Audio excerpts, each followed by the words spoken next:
மக்களே வணக்கம். சின்ன மருமகள் சீரியல்ல பார்த்தீங்கன்னா, நம்ம காவியா வந்து போஸுக்கு நல்ல தண்டனை குடுத்தாங்க. அவன கோயில்ல கூட்டிட்டு போய் முருகருக்கு மாலை போட்டு நாக்குல அலகு குத்திட்டாங்க.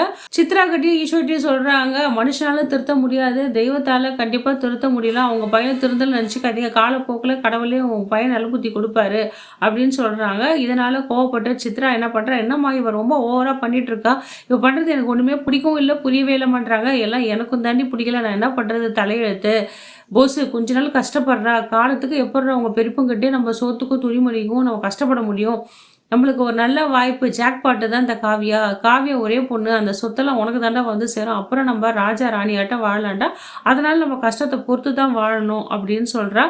"உங்க அப்பனும் ஒண்ணுத்துக்கும் தரவசி கிடையாது. சொத்து சேர்க்கறது. காலத்துக்கும் உங்க அண்ணங்கிட்ட கை நீட்டி அடிமையாவே இருக்கான். நம்மளும் அடிமையா தான் இருக்கோம். இதெல்லாம் மாறணும்னா நம்ம கொஞ்சம் கஷ்டத்த அனுபவிக்க தான் ஆகணும். இந்த காவியாலாம் ஒரு பெரிய விஷயம் இல்ல. நான் பார்த்துக்கிறேன். கொஞ்ச நாள்டான்னு" சொல்லிட்டு இந்த போஸுக்கு அவங்க அம்மா சொல்றா, "நல்ல புத்தி நல்லா இருடான்னு, நல்லா வாழடான்னு சொல்லல. சொத்துக்காகவே இந்த காவியா கல்யாணம் பண்ணி வந்ததால அத பத்தி பேசிட்டு இருக்கா இந்த திருந்தாத ஈஸ்வரி."